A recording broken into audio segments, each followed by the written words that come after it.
4.88 seconds में आपने उत्तर दिया। बहुत बहुत बधाई हो योगेश जी आपको। Thank you sir.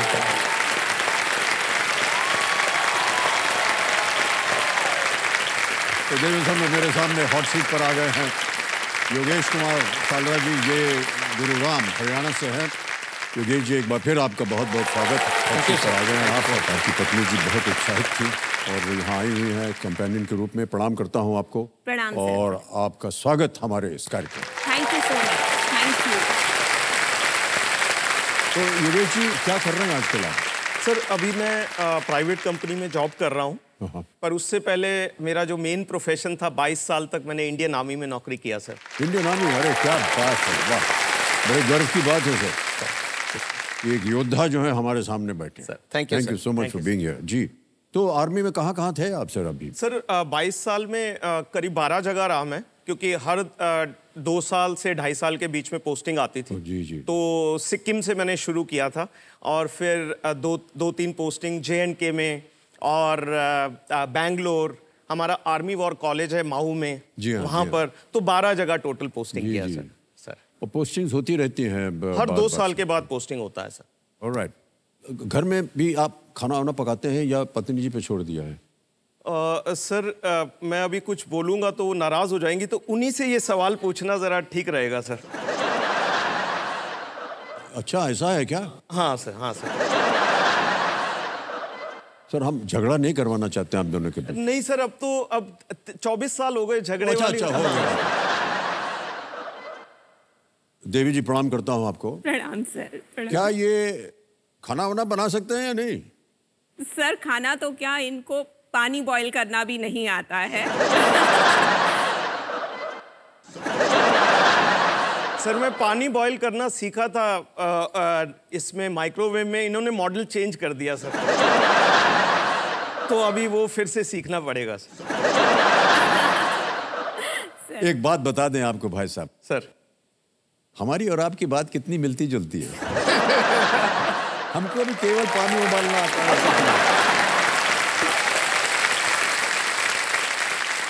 हमारे लिए बड़ा सौभाग्य था कि पोलियो कैंपेन में हमको उन्होंने लगाया था और तकरीबन 8 साल हमने मेहनत की। हम इसलिए कह रहे हैं क्योंकि बहुत परिश्रम करना पड़ता है इन सब चीज़ों को समझाने के लिए सर। और जब कैंपेन शुरू हुआ तो कई वर्षों तक सफल नहीं हो रहा था सर। लोग कहते थे नहीं ये गलत चीज़ है, ऐसा हो जाएगा वैसा हो जाएगा। तो हमारे जो कैंपेन डायरेक्टर थे, जो क्रिएटिव डायरेक्टर थे पीयूष पांडे जी, उन्होंने कहा सर अभी प्यार से बात करना कोई समझ नहीं रहा है। आपकी छवि जो है, हमारे बारे में बोल रहे थे, आपकी छवि जो है वो एक एंग्री यंग मैन की है, या आप गुस्सा रहते हैं हमेशा, ऐसा सही है नहीं। एक आध पिक्चर बना दिया जिसमें हम गुस्से थे। तो उन्होंने कहा ये जो अगला कैंपेन है इसमें आप डांट दीजिए। करते हैं कि नहीं तो अभी हम ले जाएंगे, ऐसे करके उन्होंने कुछ बनाया। तो जब WHO के रिप्रेजेंटेटिव वहाँ से आए न्यूयॉर्क से, तो उन्होंने कहा सर हम आपको यूनाइटेड नेशन में बुलाना चाह रहे हैं, वहाँ आपका सम्मान होगा, ये वो हुआ। तब उन्होंने बताया कि वो एक गांव में गई, ये अमेरिकन जो थी WHO की, और एक महिला से पूछा कि कैसा रहा कैंपेन। तो अभी ठीक हो गया, अभी दे दिया है। तो पहले नहीं दे रहे थे, अभी दे दिया है। तो उनसे पूछा क्यों? वो हम अमिताभ जी को देखो बहुत नाराज हो गए तो हम दे दिया।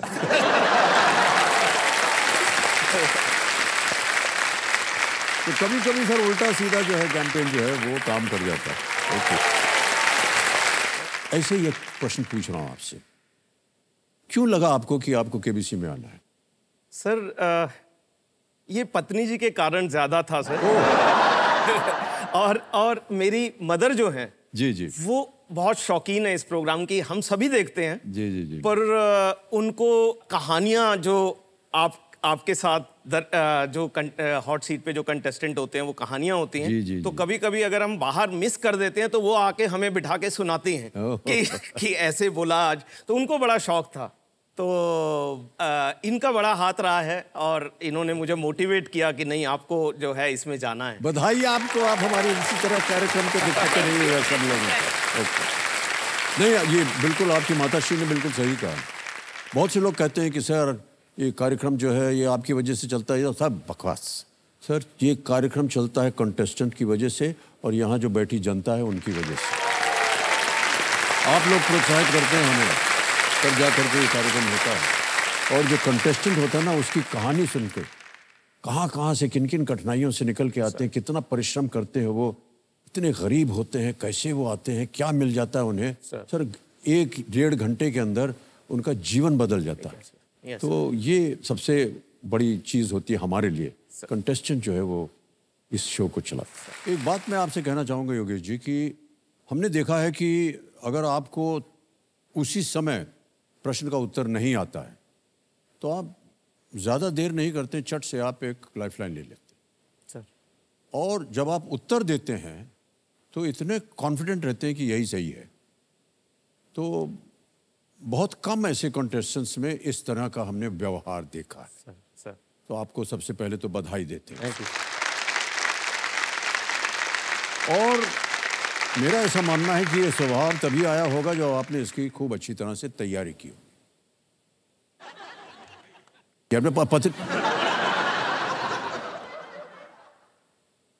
सर पिछले जब से कॉल आया है 14 मई से, तब से लगे हुए हैं, पूरा घर इनके साथ लगा हुआ है। हम भी तैयारी करवा रहे हैं, पीपीटीज बना रहे हैं।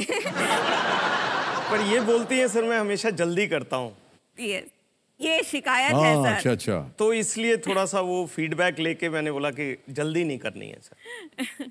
बहुत अच्छी सलाह दी आपने। सर बहुत जल्दी करते हैं। इनका नाम हमने कुदूमल रखा हुआ है, बिल्कुल नहीं रुकते हैं।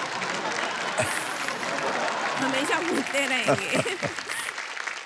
तो आपको भी बहुत बहुत शुभकामनाएं कि आपने उनको ऐसी ट्रेनिंग दी है कि ये बहुत सुंदर खेल रहे हैं।